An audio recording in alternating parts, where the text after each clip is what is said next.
1942년 1월 17일 남태평양 산호해를 뒤덮은 새벽 전 어둠은 짙고 답답하게 드리워져 있었습니다. 이는 마치 휘저어진 물이 내는 인광으로만 겨우 뚫린 검은 벨벳 커튼과 같았죠. 해수면 위 200피트 상공에서 조셉 테일러 소령의 SBD 돈틀리스 급강하 폭격기는 거친 공기 속에서 흔들리고 있었습니다. 엔진의 굉음은 바람과 물보레에 휩싸여 사라졌죠. 고글에는 소금기가 잔뜩 꼈습니다. 조종관을 잡은 그의 손은 흔들림 없었지만 그가 시도하려던 계획적인 광기는 전혀 드러내지 않았습니다. 그 아래 새벽의 어스름 속에선 일본 항공모함 쇼호가 보이지 않는 채 28노트의 속도로 물살을 가르고 있었습니다. 비행갑판은 아침 출격 준비를 마친 항공기들로 가득 차 있었죠. 테일러는 조종관을 앞으로 밀었습니다. 150피트, 100피트. 고독의 바늘은 미세하게 떨렸습니다. 이 고도에서는 실수할 여유도 두 번째 기회도 없었습니다. 그가 하려던 일은 미 해군 급강하 폭격 매뉴얼의 모든 교범을 위반하는 것이었습니다. 그의 훈련, 명령, 그리고 애나폴리스부터 진주만에 이르는 모든 항공모함 전술가들의 축적된 지혜도 어긋났죠. 하지만 테일러는 전날 교전의 혼란 속에서 무언가를 보았습니다. 상식적인 지혜로는 전혀 간과했던 무언가를요. 1942년 초 태평양 전쟁은 점차 잔혹한 소모전과 계산의 양상으로 굳어져 있었습니다. 진주만 공격 4개월 후 일본 제국 해군은 광대한 해역을 장악했고 그들의 항공모함 공격대는 끝없는 승리에서 비롯된 오만함으로 작전을 수행했습니다. 웨이크섬은 함락되었고 괌도 함락되었으며 필리핀은 무너지고 있었습니다. 연이은 참패로 휘청이던 미군은 그들에게 남은 것이라고는 교리적 확신뿐이었기에 거기에 매달렸습니다. 급강하 폭격 공격은 고고도에서 수행되었는데 보통 5,000피트 상공에서 시작하여 항공기는 70도 각도로 굉음을 내며 급강하한 후 폭탄을 투하하고 회피하는 시기였습니다. 이것이 방법이었고 이것이 과학이었으며 해상전은 이렇게 치러졌습니다. 일본군도 알고 미군도 알았습니다. 그리고 모두가 알고 있었기에 일본 항공모함들은 이 예측 가능한 공격 방식에 맞춰 정교한 방어체계를 구축했습니다. 대공포대는 고고도 요격을 위해 조정되었습니다. 전투기 초계 비행은 중고도에서 선회하며 급강하 폭격기들이 가장 취약한 순간에 덮치기를 기다렸죠. 아직 새로운 기술에 익숙해지는 중이었던 레이더 운용병들은 아래 바다가 아닌 위 하늘을 스캔했습니다. 키도 부타이, 지동부두이, 우의 전체 방어, 철학은 하나의 근본적인 가정에 기반하고 있었습니다. 즉, 미군 급강하 폭격기들은 항상 위에서 공격해 올 것이라는 가정이었습니다. 왜냐하면 급강하 폭격기들은 본래 그렇게 공격하는 것이었으니까요. 테일러는 전날 오후 바로 그 가정을 시험하다가 3명의 동료 비행대원들이 죽는 것을 목격했습니다. 그는 모리슨 소위의 돈틀리스가 콜 2000피트 상공에서 집중된 대공포화에 의해 산산조각 나는 것을 보았습니다. 어린 조종사가 급강하를 시작하기도 전이었죠. 그는 파커 중위의 항공기가 폭탄 투하 순간 96식 25mm 기관포에 직격당해 불타는 연료를 뿌리며 바다로 곤두박질 치는 것도 보았습니다. 그리고 그는 휴즈 소령이 너무 늦고 너무 낮게 급강해서 빠져나와 폭탄은 아무 피해 없이 바다로 떨어지고 휴즈 자신은 간신히 항공모함 상부 구조물을 넘어가자마자 제로기들이 늑대처럼 달려드는 것을 보았습니다. 3대의 비행기를 잃었지만 명중률은 0. 이런 식으로는 지속 불가능했습니다. 하지만 테일러는 그 혼란 속에서 다른 무언가를 발견했습니다. 이어지는 긴 밤 동안 그의 머릿속을 맴돌았던 것이었죠. 자신도 1500피트 상공에서 급강하를 마치고 빠져나올 때 그는 약 3초 동안 항공모함을 뒤돌아보았습니다. 그리고 그녀의 전체 좌현이 노출되어 무방비 상태로 취약한 것을 보았죠. 대공포대는 위를 향하고 있었고 급강하하는 목표물들을 추적하고 있었습니다. 제로기들은 높은 곳에서 폭격기들이 공격 경로를 잡기도 전에 교전 중이었죠. 그리고 그 짧은 순간 동안 함선 자체는 해수면에서 접근하는 어떤 위협에도 무방비 상태였습니다. 그 생각은 날카롭고 집요하게 그의 마음에 박혔습니다. 교리가 틀렸다면? 고도가 안전이 아니라 자살 행위라면? 해답은 더 높이 올라가는 것이 아니라 그 누구도 불가능하다고 생각했던 것보다 더 낮게 나는 것이라면 어떨까? 이 개념은 이단적이었습니다. 조종사들이 마스트 높이 공격이라고 불렀던 적어도 폭격은 뇌격기의 영역이지 급강하 폭격기의 영역이 아니었습니다. SBD 돈틀리스는 고고도에서 정밀 타격을 위해 설계되었으며 그 급강하 브레이크와 강화된 기체는 거의 수직에 가까운 급강하에 엄청난 G포스를 견디도록 만들어졌습니다. 급강하 폭격기를 파도 꼭대기 높이까지 내리는 것은 그 목적을 위반하고 장점을 낭비하며 모든 것을 단 한 번의 절박한 도박에 거는 일이었습니다. 테일러는 이것을 알고 있었습니다. 수많은 훈련 시간, 매뉴얼과 사후 보고서, 그리고 해군 항공의 집단, 지혜를 통해 그는 이를 체득했습니다. 하지만 그는 상식적인 지혜가 조종사들을 죽음으로 몰아넣는 동안 일본 항공모함들은 멀쩡하게 항해하고 있다는 것도 알았습니다. 그날 밤 사냥구역에서 200마일 떨어진 잔잔한 만에 정박한 채 테일러는 결심을 굳혔습니다. 그는 상부에 보고하지 않았습니다. 허락을 구하지도 않았습니다. 그는 그저 새벽이 오면 어떤 미군 급강하 폭격기 조종사도 전투에서 시도하지 않았던 일을 감행하기로 결정했을 뿐입니다. 즉, 파도 꼭대기 높이에서 적어도 공격을 감행하여 일본군 방어선이 반응하기도 전에 근거리에서 폭탄을 투하하는 것이었습니다. 만약 성공한다면 모든 것을 바꿀 것입니다. 실패한다면 그는 순식간에 죽을 것이고 그의 죽음은 조종사의 절망이 낳은 비극적인 결과로 치부될 것입니다. 어느 쪽이든 기존의 확실성은 이미 죽어 있었습니다. 누군가는 그 확실성을 묻어줄 용기가 필요했을 뿐이죠. 쇼에 탑승한 일본군 수병들은 그날 아침 어떤 특이한 일도 예상할 이유가 없었습니다. 그들은 5개월간 전쟁 중이었고 그 기간은 너무나도 완벽한 승리의 연속이어서 그것이 필연적인 것처럼 보이기 시작했습니다. 미군들은 용감하게 싸웠지만 예측 가능했습니다. 그들의 공격은 기계적인 효율성으로 막아낼 수 있는 패턴을 따랐죠. 레이더 운용병들은 하늘을 감시했습니다. 망보는 병사들은 수평선을 훑었습니다. 전투기 조종사들은 조종석에 앉아 고고도에서 접근하는 폭격기의 첫 징후가 포착되면 즉시 출격할 준비를 마쳤습니다. 모든 것이 일상적이었습니다. 모든 것이 계획대로였습니다. 쇼호는 남쪽의 미군 위치로 보고된 곳에 대한 자체 공격을 준비 중이었고 갑판 승무원들은 항공모함 작전에 숙련된 안무처럼 폭탄과 연료 라인을 다루고 있었습니다. 항공유 증기가 소금기 섞인 물보라와 뒤섞였습니다. 20살도 채 안 된 많은 젊은 수병들은 그 순간 무적처럼 보이던 제국을 섬기는 이들 특유의 자신감으로 일하고 있었습니다. 그들은 결국 미군이 공격해 올 것이라고 예상했습니다. 미군은 언제나 공격했으니까요. 하지만 그들은 그 공격이 규칙을 따르고 교리를 존중하며 항상 공격이 시작되던 곳에서 올 것이라고 예상했습니다. 그들은 조셉 테일러 소령을 예상하지 못했습니다. 그는 돈틀리스를 75피트 상공에서 몰고 왔습니다. 너무나 낮게 날아서 프로펠러가 일으킨 와류 쥐진과 파도 꼭대기에서 물보라를 튀길 정도였죠. 항공기는 속도와 수면에 대한 근접성으로 진동했고 한 줄기 바람조차 잠재적인 사형선고나 다름없었습니다. 이 고도에서는 반응할 시간도 오류의 여유도 없었습니다. 한 번의 잘못된 움직임은 비행기를 그대로 바다로 추락시킬 것이었습니다. 테일러의 통신사 겸 사수 레이먼드 미첼 1등병은 이미 이륙한 후에서야 계획을 통보받았습니다. 테일러가 저고도로 강화했을 때 미첼은 아무 말도 하지 않았습니다. 그저 자신의 쌍열 39경 기관총을 꽉 쥐고 자신의 조종사가 미쳤거나 아니면 다른 모든 이들이 놓쳤던 무언가를 봤다는 것을 이해했을 뿐이었죠. 이제 쇼호의 회색 덩치가 아침 안개 속에서 바로 앞에 홀연히 모습을 드러내자 미첼은 그것이 둘 다일 수도 있다는 것을 깨달았습니다.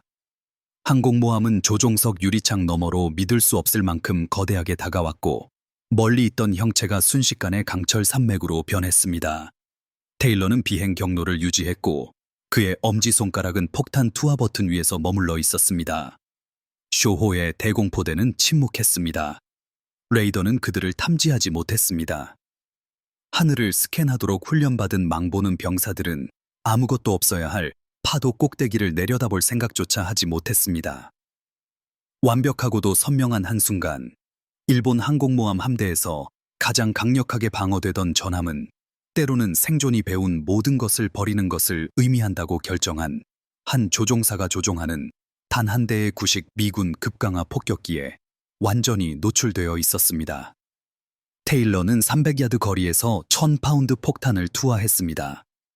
너무나 가까워서 비행갑판의 수병 개개인이 슬로우 모션처럼 놀라 그를 향해 돌아보는 것을 볼 수 있을 정도였습니다. 고고도에서 긴 낙하 중 자체적으로 무장하도록 설계된 폭탄은 신관 장치를 활성화할 시간조차 거의 없이 쇼호의 비행갑판을 얕은 각도로 강타하여 나무 판자를 뚫고 들어가 아침 출격용 항공기들이 연료를 보급하고 무장 중이던 경납고 깊숙한 곳에서 폭발했습니다. 그 폭발은 조종사들이 고고도에서 보던 깨끗하고 먼 곳의 섬광이 아니었습니다. 즉각적이고 본능적이며 재앙적이었습니다. 항공유가 발화하면서 경납고는 순식간에 불지옥이 되었고 비좁은 공간에 빼곡히 들어차 있던 수십 대의 항공기로 불길이 번져나갔습니다. 폭탄들이 연쇄 폭발을 일으키면서 항공모함 내부로 2차 폭발이 파급되었고 각 폭발은 파괴의 가속화되는 연쇄 반응 속에서 다음 폭발을 부추겼습니다. 테일러는 격렬한 상승 선회로 비행기를 끌어올렸고 G포스 때문에 시야가 흐려지는 가운데 그의 뒤편에서 쇼호는 죽어가기 시작했습니다. 항공모함은 즉시 침몰하지는 않았습니다. 전함은 그렇게 허술하지 않았으니까요. 하지만 테일러의 폭탄이 명중한 후 처음 30초 안에 공격 무기로서의 기능은 상실되었습니다. 내부 폭발로 인해 비행갑판은 휘어졌습니다. 경납고는 화장터가 되었습니다. 그리고 가장 결정적으로 신중하게 계획된 그녀의 아침 출격은 조직적인 공격에서 피해 통제와 생존을 위한 필사적인 사투로 변모했습니다. 일본 방어망의 반응은 너무 늦어 아무 소용이 없었습니다. 대공포대는 텅 빈 하늘에 포화를 퍼부으며 테일러가 교리를 따랐다면 있어야 할 곳을 추적했습니다. 인근 항공모함의 비행갑판에서 제로기들이 급히 출격했지만 고고도 폭격기를 위해 계산된 요격 지점으로 향하고 있었습니다. 일본군 지휘관들이 무슨 일이 일어났는지, 즉 미군 조종사가 그들이 불가능하다고 여겼던 해수면에서 어떻게든 공격해 왔다는 것을 이해했을 때쯤 테일러는 이미 쇼호가 불타는 뒤로 10마일이나 멀리 떨어져 전속력으로 파도를 스치며 날아가고 있었습니다. 이것이 야기한 혼란은 전염병처럼 일본군 진영 전체에 파급되었습니다. 만약 한 명의 미군 조종사가 교리를 무시하고 불가능한 공격에 성공할 수 있다면 또 어떤 가정이 틀린 것이었을까? 얼마나 많은 다른 취약점들이 간과되었을까? 수년간의 경험과 전술 분석을 바탕으로 신중하게 구축된 방어 계획들은 갑자기 확실성이라기보다는 단순한 제안처럼 느껴지기 시작했습니다. 테일러는 단순히 항공모함 하나를 손상시킨 것이 아니었습니다. 그는 신뢰 그 자체를 손상시켰고 모든 요소가 계획에 대한 절대적인 믿음으로 작동할 때만 기능하는 시스템에 의심을 불어넣었습니다. 미국인들은 처음에는 테일러의 성공을 단순한 행운, 즉 필사적인 상황에 처한 사람들이 필사적인 행동으로 간신히 살아남았을 뿐이라는 예외적인 일로 치부했습니다. 그의 비행대장은 공격 규약을 위반했다며 그를 질책했습니다. 태평양 함대 사령부의 참모장교들은 그의 사후 보고서를 회의감과 우려가 뒤섞인 채 접수했습니다. 그의 성공을 축하해야 할지 아니면 무모한 위험을 초래한 혐의로 군법 회의에 회부해야 할지 확신하지 못했죠. 하지만 테일러는 보고서에 무시할 수 없는 내용을 포함했습니다. 쇼호의 해수면 방어 사각지대에 대한 상세한 관찰, 일본군 포수들이 반응하는 데 걸린 정확한 시간, 그리고 저공 공격이 한 종류의 위험을 잠재적으로 더 유리한 다른 종류의 위험과 맞바꾸는 것이라는 냉철하고 논리적인 주장 말이죠. 재래식 공격은 예측 가능했고 따라서 기계적인 효율성으로 방어할 수 있었습니다. 저공 공격은 위험했지만 예측 불가능했습니다. 그리고 예측 불가능성은 수적으로 열세였던 미국인들이 절실히 필요로 하는 무기였죠. 테일러의 공격 사흘 후 다른 비행대장은 일본 구축함을 상대로 저공 접근 방식의 시험을 승인했습니다. 이 시험은 성공했습니다. 일주일 뒤 2명의 조종사가 테일러의 방법을 변형하여 시도했습니다. 두 조종사 모두 생존했고 모두 명중탄을 기록했습니다. 한 달 안에 저공 폭격은 미 해군 항공모함 전술 레퍼토리의 일부가 되었습니다. 주된 방법은 아니었지만 상황이 교리보다 예측 불가능성을 요구할 때 사용할 수 있는 선택지, 즉 도구로 말이죠. 이러한 변화는 즉각적이지도 보편적이지도 않았습니다. 많은 조종사들은 여전히 재래식 고고도 공격을 선호했는데 그럴 만한 이유가 있었습니다. 표준적인 접근 방식은 여전히 많은 상황에서 효과적이었고 저공 비행은 여전히 극도로 위험했기 때문이죠. 하지만 테일러는 한 번 열린 문을 닫을 수 없게 만들었습니다. 그는 겉보기에는 난공불락 같았던 일본군의 방어 시스템이 실제로는 근본적인 가정을 위반하는 공격에 취약하다는 것을 보여주었습니다. 이 원칙은 폭격 전술을 훨씬 뛰어넘는 것이었습니다. 이는 태평양 전쟁에 대한 더 넓은 진실을 보여주었습니다. 가장 빠르게 적응하고 교리가 실패했을 때 교리를 포기할 수 있는 쪽이 결국 승리할 것이라는 진실 말이죠. 일본군은 초기 성공에도 불구하고 경직된 전술적 정통성과 하급 장교의 주도권을 장려하지 않는 지휘체계에 갇혀 있었습니다. 1942년 초 피투성이가 되고 절박했던 미국인들에게는 더 이상 잃을 것이 없는 자들이 누리는 자유가 있었습니다. 그들은 실험할 수밖에 없었기에 실험했습니다. 재래식 방법으로는 이미 불충분하다는 것이 입증되고 있었기에 혁신할 수 있었습니다. 그리고 절박한 혁신의 용광로 속에서 조셉 테일러와 같은 장교들은 불법적인 전술을 시도할 수 있었고 성공만 한다면 용서받을 수 있었습니다. 쇼호는 테일러의 공격으로 인해 결코 회복되지 못했습니다. 연쇄 폭발이 손상 통제반을 압도하면서 화재 진압 노력은 실패했습니다. 오전 중반 함장은 퇴함 명령을 내렸고 오후에는 그녀는 파도 속으로 사라지면서 600명 이상의 수병과 일본 항공모함의 무적이라는 아우라를 함께 앗아갔습니다. 그녀는 전쟁 중 손실된 첫 일본 항공모함은 아니었습니다. 그 영계는 사노해와 미드웨이에서 침몰한 함선들에게 돌아갔습니다. 하지만 일본인들이 불가능하다고 여겼던 방법으로 파괴된 최초의 함선이었죠. 도쿄의 해군 정보 장교들은 생존자들의 보고서를 분석하며 어떻게 미 해군 급강하 폭격기가 파도 높이에서 감지되지 않고 접근할 수 있었는지 이해하기 위해 고심했습니다. 너무 낮게 비행하여 아무도 예상하지 못했다는 대답은 설명이라기보다는 비난처럼 들렸습니다. 어떻게 그렇게 명백한 것을 놓칠 수 있었을까요? 불편하고 피할 수 없는 진실은 그들이 그것을 놓친 것이 아니라는 것이었습니다. 그들은 그것을 실행 불가능하다고 어떤 조종사에게도 너무 위험하다고 일축했던 것입니다.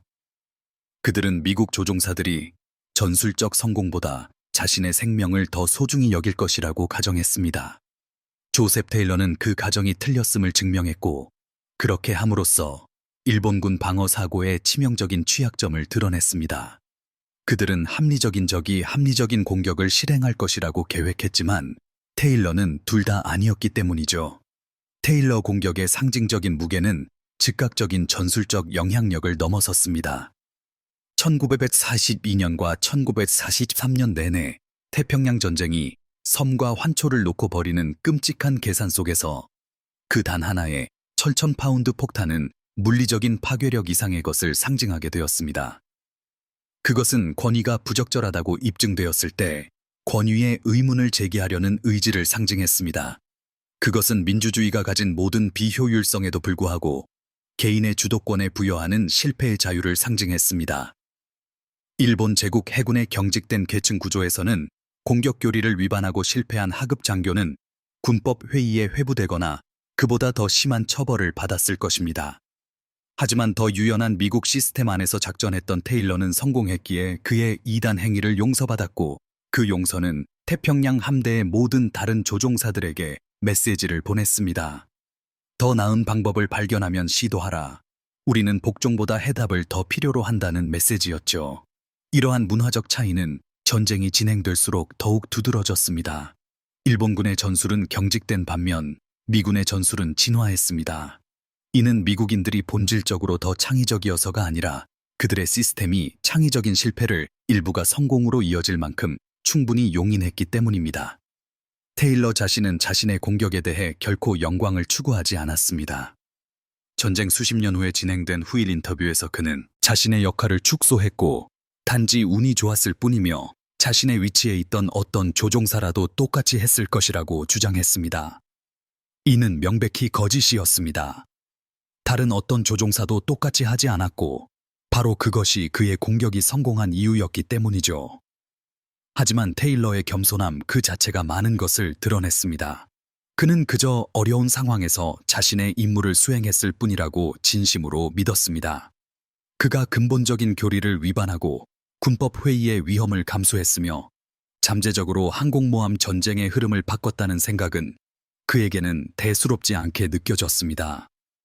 그는 문제를 보았고 해결책을 고안했으며 그것을 실행했습니다. 그 해결책이 효과가 있었다는 것은 만족스러웠지만 그에게 특별히 놀라운 일은 아니었습니다.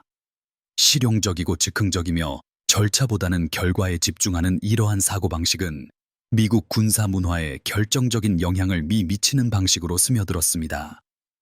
일본군은 그들의 교리적 틀 안에서는 탁월하게 싸웠지만 그 틀이 부적절하다는 것이 입증되자 그것에서 벗어나기 위해 고군분투했습니다. 미국인들은 아마도 덜 탁월했을지 모르지만 더 적응력이 뛰어났고 실패한 접근 방식을 버리고 새로운 것을 시도할 수 있었습니다. 테일러의 저공 공격은 개인적인 영웅주의에 고립된 사건이 아니었습니다. 그것은 수년간 축적되어 결국 압도적인 것이 되는 체계적인 문화적 우위의 한 예시였습니다. 쇼호의 물리적인 잔해는 8,000피트 깊이의 물속에 잠겨 있었고, 그녀의 선체는 그날 아침 일상적인 작전을 기대했다가 불타는 경납고 안에 갇히게 된 수병들의 무덤이 되었습니다. 불가능했어야 할 공격의 희생자가 된 것이죠. 생존자들로부터 회수된 문서 중에는 테일러의 공격 순간까지 꼼꼼하게 기록된 항공모함의 방어 일지가 있었습니다. 일지에는 막루 감시병들이 수평선과 하늘을 주시하고 있었다고 기록되어 있었습니다. 레이더 운용병들은 스코프를 감시하고 있었죠. 전투기 조종사들은 대기 상태였습니다. 모든 것이 절차대로였습니다. 일지는 또한 해수면에서 접근하는 적어도 위협을 감시하도록 할당된 방어 지점이 없었음을 보여주었습니다. 일본군의 전술교리에는 그러한 위협 자체가 존재하지 않았기 때문입니다. 이러한 방어 계층의 부재는 실수가 아니었습니다. 그것은 급강하 폭격기는 고고도에서 공격한다는 합리적인 가정을 바탕으로 한 의식적인 결정이었습니다. 테일러는 운이 좋아서 성공한 것이 아니라 방어자들이 의도적으로 방어하지 않기로 선택했던 지점을 공격함으로써 성공했습니다. 모든 곳을 방어하는 것은 불가능했기에 선택을 해야만 했던 것이죠. 쇼호 승무원들의 비극은 잘못된 선택이 이루어졌고 그들이 지휘관들의 가정에 대한 대가를 치렀다는 것이었습니다. 6개월 후 미드웨이 해전이 발발할 무렵 저공 공격은 미국 항공모함 교리에서 여전히 논란의 여지는 있었지만 인정받는 전술이 되어 있었습니다. 모든 조종사가 시도한 것은 아니었지만 위험은 여전히 극심했습니다. 그 가용성은 일본 방어의 계산을 바꾸어 놓았습니다. 항공모함은 이제 적어도 접근에 대비해 자원을 할당해야 했고, 이는 고고도 방어를 위한 자원이 줄어든다는 의미였으며, 결과적으로 재래식 급강하 폭격 공격이 성공할 확률이 약간 더 높아졌다는 것을 뜻했습니다.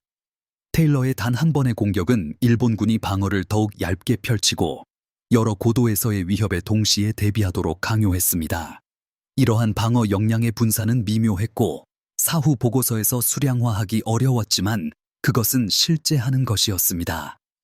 미드웨이에서 미군 뇌격기들은 자살에 가까운 저공 공격으로 막대한 피해를 입었지만 그럼에도 불구하고 일본 전투기들을 해수면까지 끌어내렸습니다. 뒤이어온 급강하 폭격기들은 고고도에서 맑은 하늘을 발견하고 5분 만에 항공모함 3척을 파괴했습니다. 뇌격기의 희생과 급강하 폭격의 성공은 모두 테일러가 입증했던 동일한 원칙의 결과였습니다. 적에게 모든 곳을 방어하도록 강요하면 그들은 어느 한 곳도 효과적으로 방어하지 못할 것이다 라는 원칙 말이죠. 테일러가 근거리에서 투하했던 1000파운드 폭탄 그 자체, 즉 강철과 고성능 폭약으로 된 물리적인 물체는 그 자체의 상징적인 무게를 지니고 있었습니다. 1942년 미국의 폭탄은 정교한 무기가 아니었습니다. 그것들은 전쟁 후반에 등장할 정밀 유도 시스템이 없었습니다. 그것들은 단순히 폭발력을 담은 용기였고 항공기에서 투하되어 충격 시 폭발하도록 설계되었습니다. 그것들의 효과는 전적으로 그것을 전달하는 사람들의 기술과 용기에 달려 있었습니다. 일본군의 폭탄은 기술적으로 유사했고 때로는 설계면에서 더 우수하기도 했습니다. 하지만 미군 폭탄에는 어떤 공학 기술로도 재현할 수 없는 한 가지 장점이 있었습니다. 그것들은 복종보다 주도권을 보상하는 시스템 안에서 작전하는 조종사들에 의해 전달되었다는 점이죠. 각 폭탄은 단순히 폭발 장치가 아니라 적에게 던지는 질문이었습니다. 우리가 시도하려는 것에 대비되어 있는가? 우리가 아직 완전히 개발하지 못한 방법에 대해 방어할 수 있는가? 라는 질문 말이죠. 전쟁이 진행될수록 그 대답은 점차 아니오였습니다. 일본군은 그들이 예상했던 것에 대해서는 방어할 수 있었습니다. 하지만 예상하지 못했던 것에 대해서는 방어하기 위해 고군분투했습니다. 쇼호의 경납고에서 폭탄이 터지는 소리는 그것이 일으킨 물리적 손상을 훨씬 뛰어넘는 영향으로 일본 제국 해군 지휘 구조 전반에 메아리 쳤습니다. 공격을 묘사하는 보고서들이 도쿄로 다시 전달되었고 보고가 반복될수록 불씨는 깊어졌습니다. 이전에 불가능하다고 일축되었던 고도에서 공격한 단 한 대의 미군 급강하 폭격기가 함대 항공모함을 파괴했던 것입니다.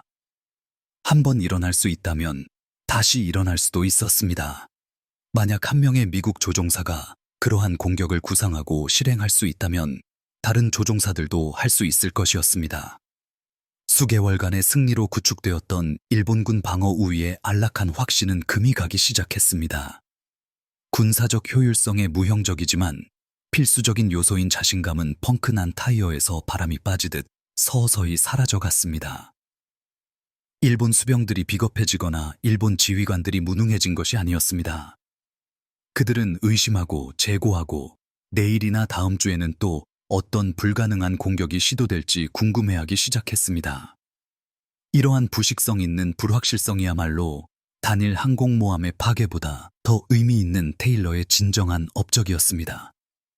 테일러의 무선통신 겸 기관총 사수였던 미첼은 돈틀레스기의 후방 좌석에서 쇼호의 파괴를 지켜봤습니다.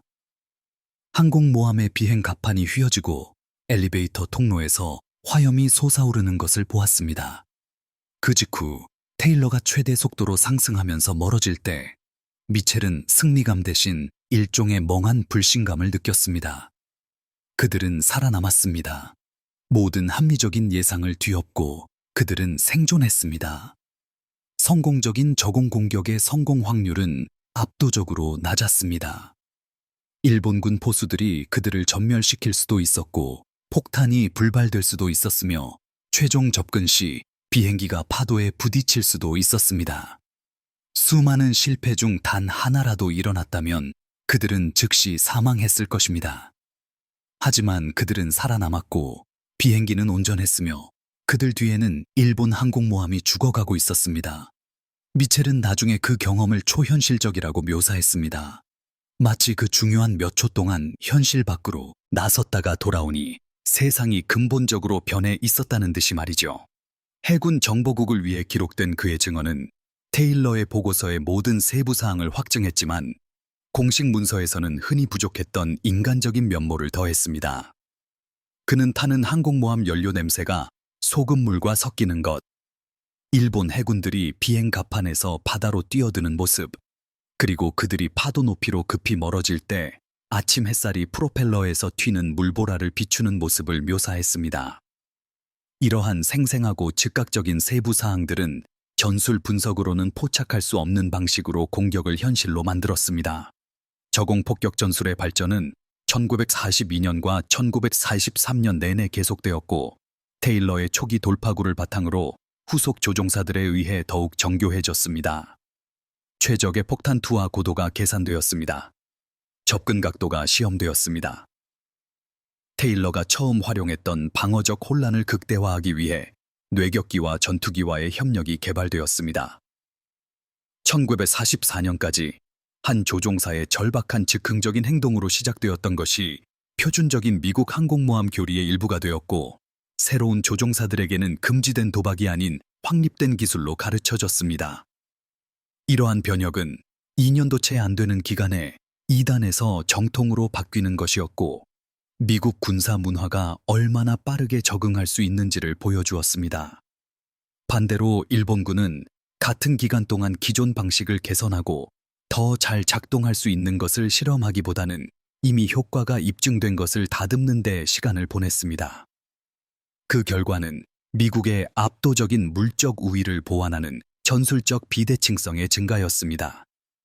미국인들은 더 많은 함선을 건조하고 더 많은 조종사를 훈련시킬 수 있었을 뿐만 아니라 더 빠르게 혁신하고 실패한 방법을 더 신속하게 버리며 학습한 교훈을 더 효율적으로 통합할 수 있었습니다. 이러한 장점들은 시간이 지나면서 누적되었고, 결국 일본군은 대응책이 개발되는 속도보다 더 빠르게 변이하는 적과 싸우는 자신들을 발견하게 되었습니다. 미국 폭격기들이 예측 가능한 고각 급강하뿐만 아니라 어떤 고도에서도 공격할 수 있다는 사실을 아는 것이 일본 항공모함 승무원들에게 미친 심리적 영향은 스트레스 증가와 효율성 감소로 나타났습니다. 대공포수들은 하늘과 바다 모두를 주시해야 했으므로 주의가 분산되어 두 가지 임무 모두에서 효율성이 떨어졌습니다. 전투기 조종사들은 여러 고도에서 전투 공중 초계 카피를 유지해야 했고, 이로 인해 연료를 더 빨리 소모하고 결정적인 지점에 전력을 집중할 능력이 감소했습니다. 레이더 운용병들은 파도 높이에서 반사되는 신호를 감시해야 했는데, 이곳에서는 해면 반사, 시아 클러터로 인해 탐지가 어려웠고 오경보가 흔했습니다. 이것들이 개별적으로는 치명적인 불리함은 아니었지만 전체적으로는 인지 부하를 가중시켜 전반적인 방어 성능을 저하시켰습니다.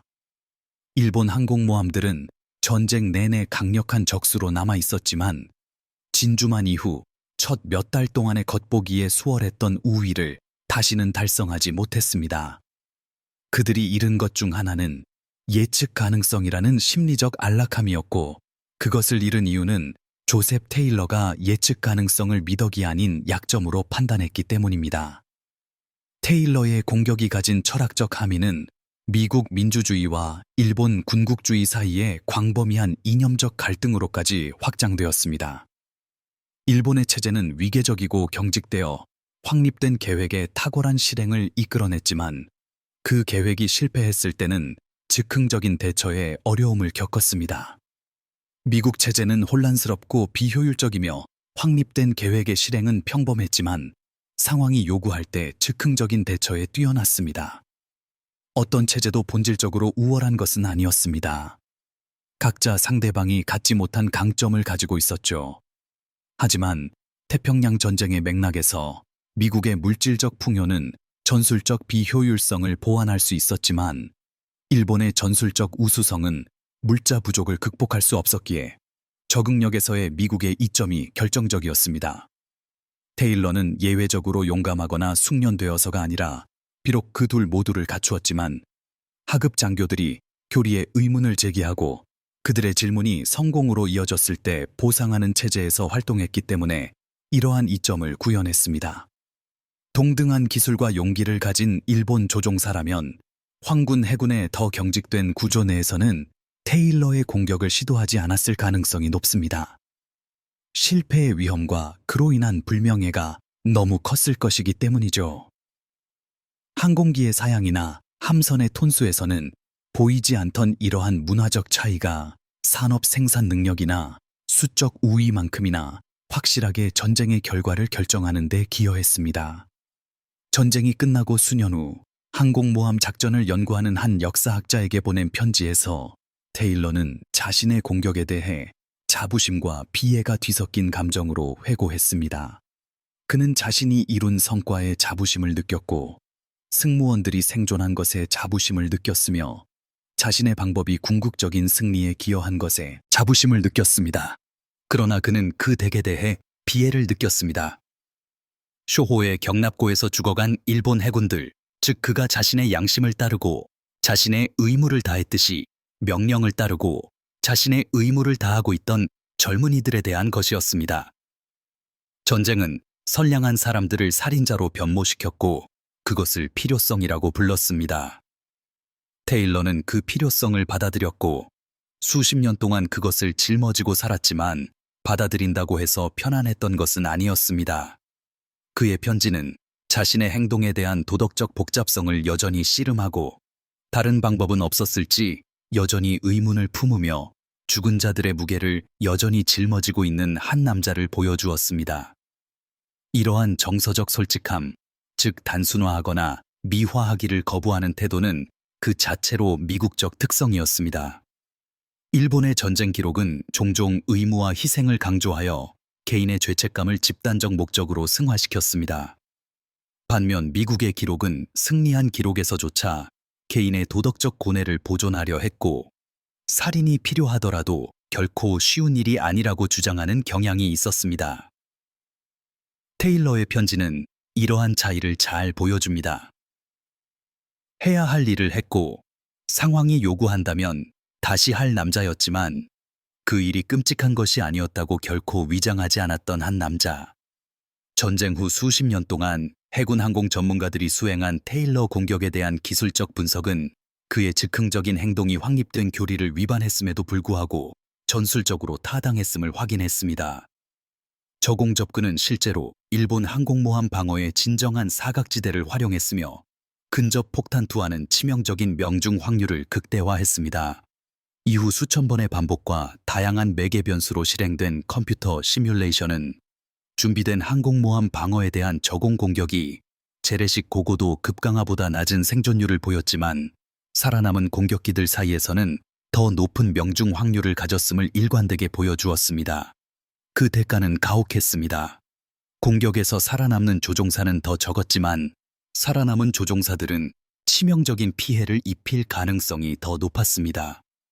이러한 상쇄 관계가 용납될 수 있는지는 전략적 상황, 즉 상황이 얼마나 절박한지 그리고 얼마나 많은 잠재적 이득을 위해 얼마나 많은 조종사를 위험에 빠뜨릴 수 있는지에 달려 있었습니다.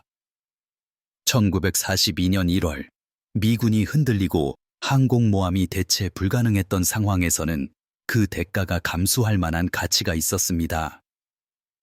1944년에는 미국 항공모함 생산이 한창이고 일본 항공모함이 점점 희귀해지면서 계산법이 달라졌습니다. 테일러의 방법은 여전히 유효했지만 미국의 수적 우위가 재래식 전술을 다시 용인하게 만들면서 덜 필요해졌습니다. 그의 공격은 전쟁의 특정 순간에 특정 문제에 대한 특정 해결책을 제시했으며 이는 단지 운이 좋았던 것이 아니라 정확히 그 점이 공격을 탁월하게 만들었습니다. 생존자 증언과 노획된 문서에서 재구성된 쇼호의 마지막 순간은 항공모함이 완전한 작전 능력 상태에서 불타는 잔해로 얼마나 파국적인 속도로 변할 수 있는지를 보여주었습니다. 테일러의 폭탄은 최악의 순간에 명중했습니다. 경납고가 아침 출격을 준비하는 연료를 가득 채운 무장 항공기로 가득 차 있었던 때였습니다.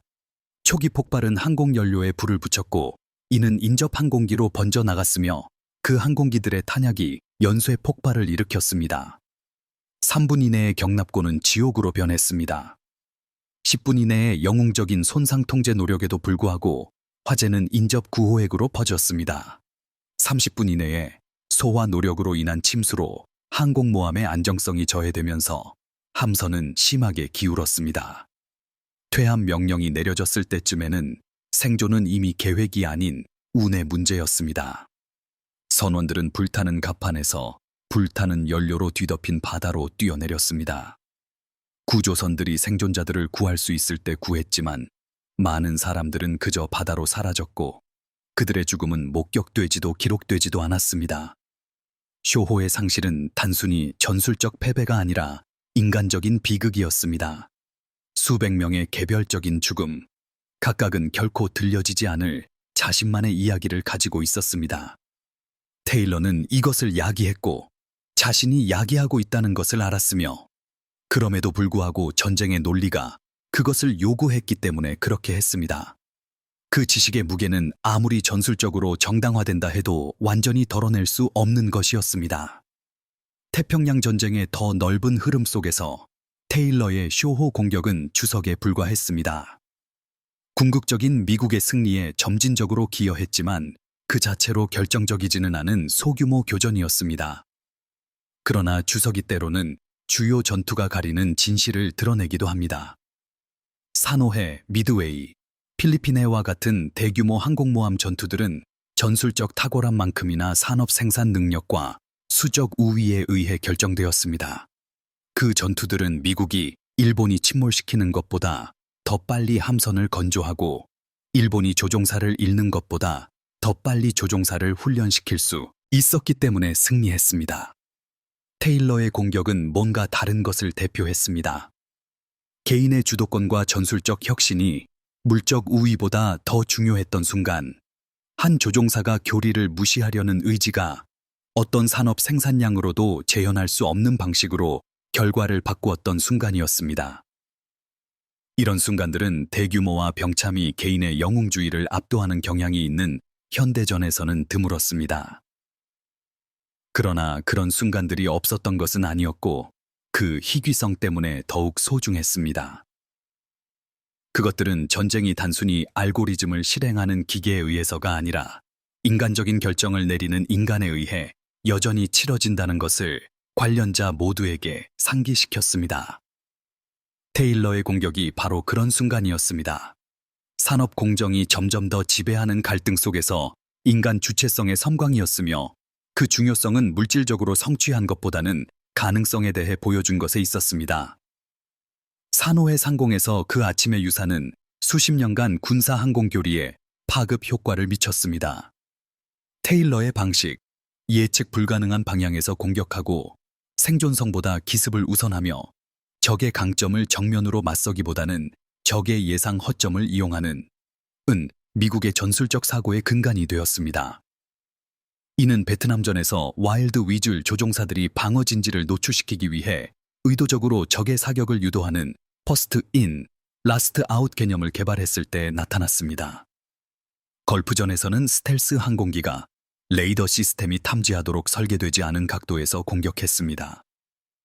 그리고 미국군이 준비된 방어 시설에 직면하여 이를 정면 돌파하기보다는 우회하는 방법을 고안해야 했던 모든 후속 분쟁에서도 이러한 방식은 나타났습니다. 테일러가 개척한 특정 기술, 항공모함을 대상으로 한 해수면 높이의 폭격은 항공모함 자체의 발전과 새로운 무기의 등장으로 그러한 공격이 불필요해지면서 쓸모없게 되었습니다. 그러나 그의 공격 뒤에 숨겨진 원칙, 즉 교리가 실패했을 때 교리를 위반하려는 의지는 영원히 유효했습니다. 군사 조직은 본래 확립된 방식에 엄격하게 집착하는 경향이 있습니다. 혼돈이 전투의 기본 상태이고 교리는 혼돈이 재앙으로 변하는 것을 막는 구조를 제공하기 때문입니다. 그러나 이 필수적인 경직성은 상황이 교리가 적응하는 속도보다 빠르게 변할 때 치명적이 됩니다. 테일러는 1942년 1월에 이를 인지했고 그 인지에 따라 행동했으며 때로는 생존을 보장하기 위해 고안된 바로 그 구조를 포기하는 것이 생존을 의미한다는 것을 보여주었습니다. 그 1월의 아침 햇살은 테일러의 비행기가 불타는 쇼에서 멀리 날아가는 것을 비췄고 돈틀리스는 푸른 회색 바다 위에서 은빛 화살로 변했습니다. 기관총 사수 미첼은 뒤를 돌아보며 항공모함의 최후를 만족감과 공포감이 뒤섞인 채 지켜봤습니다. 막 대량 학살에 참여했고 그것이 필요하다는 것을 알았지만 마냥 좋게 생각할 수는 없었던 한 남자의 복잡한 감정이었습니다. 살인을 영웅주의나 잔혹 행위로 단순화하지 않고 두 가지 진실을 동시에 품으려 했던 이러한 감정적 복합성은 아마도 테일러 이야기에서 가장 분명하게 미국적인 측면이었을 것입니다. 비슷한 교전에 대한 일본 기록은 의무와 희생을 강조하는 경향이 있었고, 살인을 황제와 국가에 대한 봉사로 묘사하여 개인의 죄책감을 집단적 목적 의식으로 승화시켰습니다. 반면 미국 기록은 전술적 성공을 축하하는 와중에도 개인의 도덕적 고뇌를 보존했습니다. 테일러는 성공했기에 영웅이었지만 동시에 수백 명의 낯선 사람들을 끔찍한 죽음으로 내몰았고 그 짐을 영원히 짊어질 남자였습니다. 이 두 가지 모두 사실이었습니다. 두 가지 모두 사실이어야만 했습니다. 이러한 모순을 해소하지 않고 품을 수 있는 능력 자체가 일종의 자유였습니다. 복잡할 수 있는 자유, 쉬운 확신을 거부할 자유, 인간의 행동은 항상 옳고 그름이라는 단순한 판단으로 환원될 수 없는 다양한 의미를 담고 있다고 주장할 자유 말입니다. 그날 아침 태양이 더 높이 떠오르면서 안개를 걷어내고 쇼호의 파괴된 모습을 온전히 드러냈을 때 일본 구축함들은 상처 입은 먹이 주변을 맴도는 늑대처럼 죽어가는 항공모함 주위를 돌았습니다. 그들은 구할 수 있는 생존자들을 구조했고 그럴 수 없을 때는 무력하게 지켜볼 뿐이었습니다. 목표를 달성한 미국군은 일본 증원군이 도착하기 전에 철수했습니다. 테일러의 비행기는 연료가 부족했고 미국 항공모함으로 돌아가는 비행은 긴장감이 감돌았습니다. 모든 계기판이 주시되었고 줄어드는 잔여 연료에 맞춰 모든 해리가 계산되었습니다. 그들은 연료가 10분도 채 남지 않은 상태에서 착륙했습니다. 돈틀리스는 출렁이는 갑판에 떨어지는 벽돌처럼 투박하게 착륙했지만 전쟁은 기계적 고장의 여지를 허락하지 않는다는 것을 아는 사람들이 만든 기계의 신뢰성을 보여주었습니다. 테일러는 조종석에서 나와 그의 전형적인 과묵함으로 동료들의 축하를 받았고 작전 보고서를 제출한 뒤 잠을 청하려 했습니다. 잠들 수 없었습니다. 불타는 항공모함, 불타는 갑판에서 뛰어내리는 선원들의 이미지가 끊임없이 되풀이되었습니다. 수십 년 동안 되풀이될 일이었습니다. 승리란 결코 깔끔하지 않다는 것을 그는 배우고 있었습니다. 결론적으로 테일러의 공격은 일본 항공모함 한 척을 파괴하고 약 600명의 일본 해군 병사를 사망에 이르게 했으며 새로운 전술적 접근 방식을 입증했고 태평양 전쟁에서 미국의 승리에 점진적으로 기여했습니다. 이러한 사실들은 공식 역사에 기록되고 참모대학에서 분석되었으며 결국 해군 항공 전술 전문가를 제외한 모든 사람들에게 잊혔습니다. 그러나 이러한 측정 가능한 결과들 아래에는 덜 명확하지만 더 오래 지속되는 무언가가 있었습니다. 즉, 전쟁에서뿐만 아니라 모든 인간의 노력에서 창의성이 중요하며 확립된 패턴을 넘어 새로운 가능성을 상상하는 능력이 단순히 물질적 우위만으로는 보장할 수 없는 방식으로 결과를 바꿀 수 있다는 것을 보여주었습니다. 미국은 조셉 테일러의 쇼호 공격 때문에 태평양 전쟁에서 승리한 것이 아니었습니다. 그들은 더 많은 함선을 건조하고 더 많은 조종사를 훈련시키며 일본을 무력화시킬 수 있었던 손실을 감당할 수 있었기 때문에 승리했습니다. 그러나 그 더 큰 진실 안에 더 작은 진실이 있었으니 전술적 혁신이라는 개별적인 행동이 경계선에서 중요했고 그 경계선이 때로는 승리가 1945년에 올지 1946년에 올지 수십만 명의 목숨을 앗아갈지 수백만 명의 목숨을 앗아갈지 결정했다는 것입니다. 테일러의 공격은 실행 과정에서 생명을 앗아갔지만 전쟁을 단축시켜 생명을 구했습니다. 살인이 자비로울 수 있고 파괴가 건설적일 수 있다는 이 역설은 제2차 세계대전의 핵심적인 도덕적 역설이었으며 아무리 시간이 흘러도 해결될 수 없었습니다. 그날 아침 테일러가 투하한 폭탄은 명중하기 전까지 아마도 2초 동안 떨어졌을 것입니다. 그 2초 동안 그 궤적은 물리학과 우연에 의해 결정되었고 폭탄을 투하한 사람이나 폭탄에 의해 죽을 사람들의 통제를 벗어난 것이었습니다. 그 2초 동안 수천 가지 가능한 미래가 하나의 현실적인 현재로 무너져 내렸습니다. 만약 폭탄이 10피트 왼쪽으로 떨어졌다면 항공모함의 장갑 선체에 부딪혀 관통하지 못했을 수도 있습니다. 만약 10피트 오른쪽으로 떨어졌다면 배를 완전히 빗나갔을 수도 있습니다. 만약 신관 메커니즘이 고장났다면 비행 갑판에 부딪혀 아무런 해를 끼치지 않고 바다로 미끄러져 들어갔을 것입니다. 이러한 실패 중 어느 하나라도 테일러의 죽음을 초래했을 것입니다.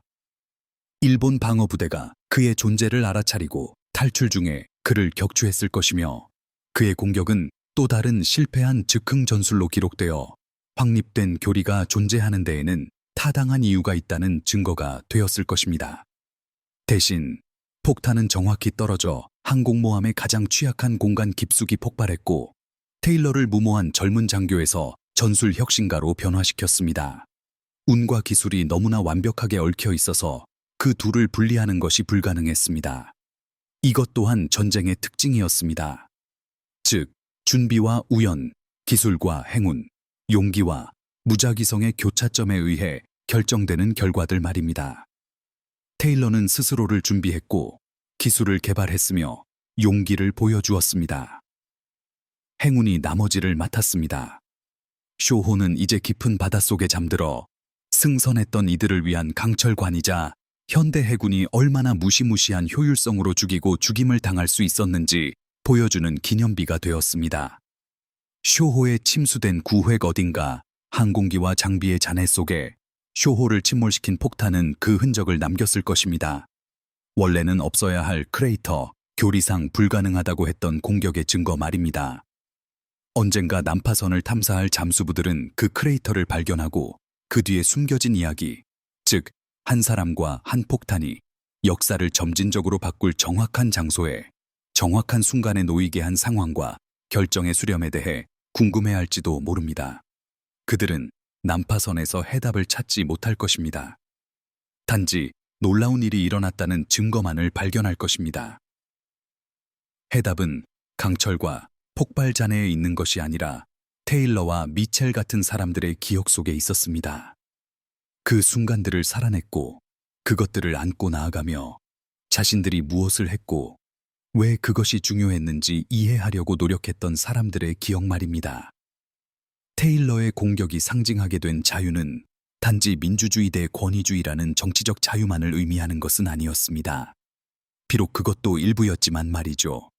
그것은 실패할 자유, 실험할 자유, 권위가 부적절하다고 판명되었을 때 권위의 의문을 제기할 자유였습니다.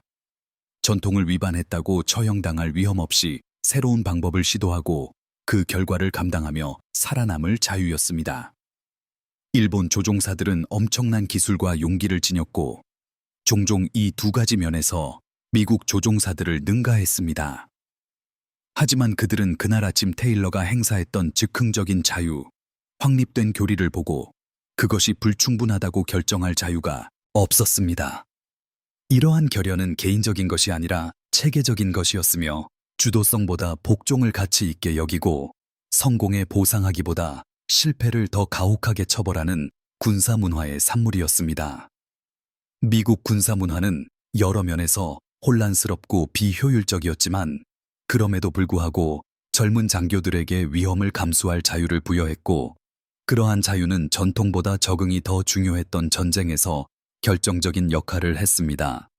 테일러의 공격은 그러한 자유의 행사였으며 때로는 승리로 가는 길이 지도를 버리는 것을 요구했고 그러한 포기를 허용하는 시스템이 그렇지 않은 시스템보다 궁극적으로 우위를 점할 것임을 보여주었습니다. 공격 다음 날 아침 미국 항공모함이 교전 지역을 벗어나 항해할 때 테일러는 비행 갑판에 서서 텅 빈 바다 위로 떠오르는 해를 바라봤습니다. 쇼호는 사라졌습니다. 수평선 너머 어딘가에 가라앉았을 것입니다. 그녀의 승무원들은 죽거나 흩어졌고 생존자들은 일본 구축함에 의해 구조되어 작동하지 않았어야 할 공격에 대한 이야기를 전했습니다. 그리고 그 공격을 성공시킨 테일러는 홀로 자신의 생각에 잠겨 자신이 무엇을 했는지 이해하려고 노력했습니다. 그는 수백 명의 사람들을 죽였습니다. 그는 일본 항공모함을 파괴함으로써 미국 진지에 대한 공격을 막아 미국인의 생명을 구했습니다. 그는 앞으로 몇 달, 몇 년 동안 계속해서 사용될 전술적 접근 방식을 입증했습니다. 그는 교리를 위반했지만 옳았음이 증명되었습니다. 이 모든 것들이 동시에 진실이었지만 그 어느 것도 그를 괴롭히던 근본적인 질문을 해결해 주지 못했습니다. 정의로운 세상에서 이런 선택들이 과연 필요할까? 그는 답이 없었습니다. 전쟁은 계속되었습니다. 더 많은 공격이 계획되고 더 많은 폭탄이 투하되며 더 많은 사람들이 죽을 것이었습니다. 그리고 테일러는 다시 비행할 것이었습니다. 그것이 그의 의무였고 사람들이 죽어가고 있었으며 누군가는 그 일을 해야 했기 때문입니다. 하지만 그 아침 햇살 속에 서서 얼굴에 바닷물이 튀고 불타는 항공모함의 기억을 마음에 품은 채 그는 그런 선택을 요구했던 세상과 그들 때문에 죽어간 사람들에 대한 순수하고 복잡하지 않은 후회의 순간을 자신에게 허락했습니다.